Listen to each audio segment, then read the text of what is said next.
Let's try a typical play, or a typical setup.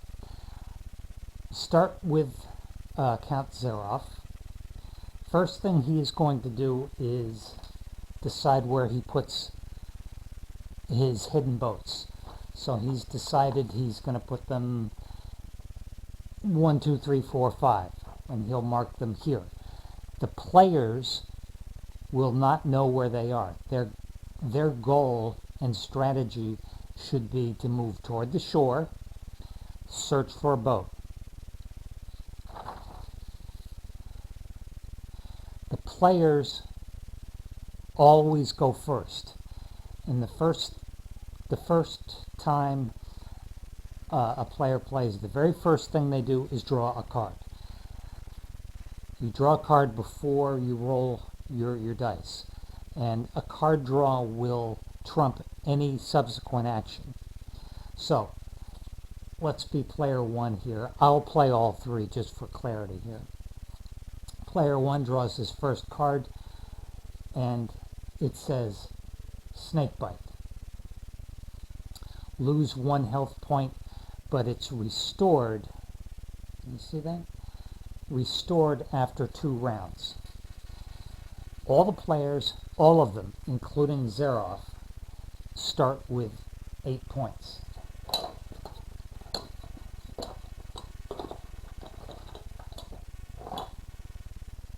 Okay.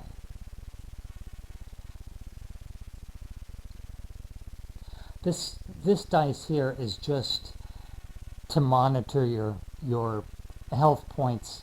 You could mark it on your mini map if you wanted to. It's a visual aid. So that player started with 8 points, and he loses that health point, and then returns the card to the deck. Now, player 1 rolls both dice, 6 and 5, so he can move 11. If you look and see on the terrain key,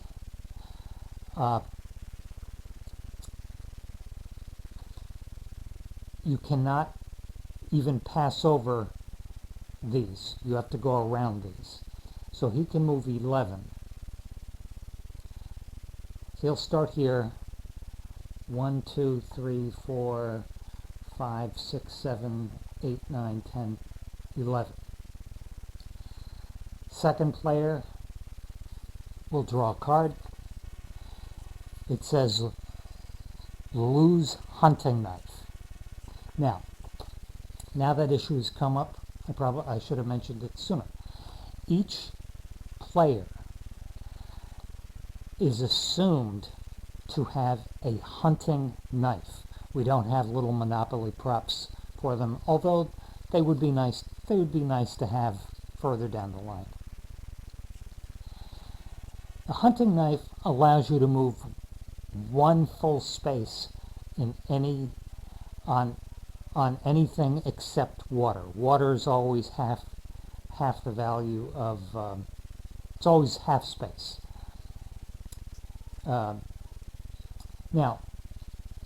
the hunting knife lets you move on the jungles, which are these green, and the swamps on 1 full roll.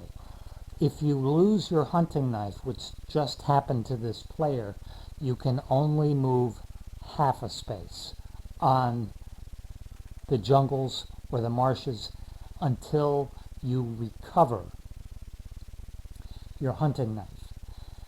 There is a card in the deck that says you recover your hunting knife. However, if you stay together, players stay together, and they're adjacent to each other, they can share the hunting knife.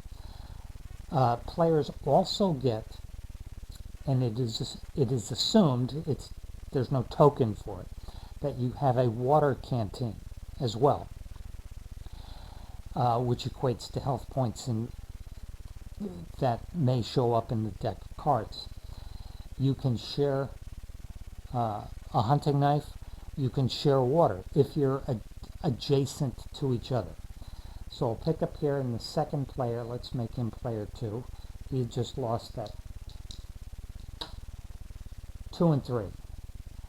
1, 2, 3, 4, 5. Okay, we'll make this the third player. Third player draws a card. Refill water canteen, gets 3 points, 3 health points. Now, player 3 rolls. 2 and a 1. 1, 2, 3. Now it's Zaroff's turn. Count Zaroff is equipped with a crossbow and a rifle. And one of the reasons we use this as a visual aid is because in the game manual they are slightly different in terms of how far you can shoot with the rifle versus how close you could be. So there's range and there's damage. Now, obviously, we don't have time to go through every play because it would take 2 hours or so. So, we'll start with Count Zaroff. I believe it was him. He has hidden his boats. The players are headed toward a shore. He must also draw a card first before rolling. This one says, Harvest Moon, advance up to 3 spaces. So, Zaroff not only rolls 10, but he can add 3 to it. Now, the way he attacks a player is either by getting within shooting range or by landing directly on the player.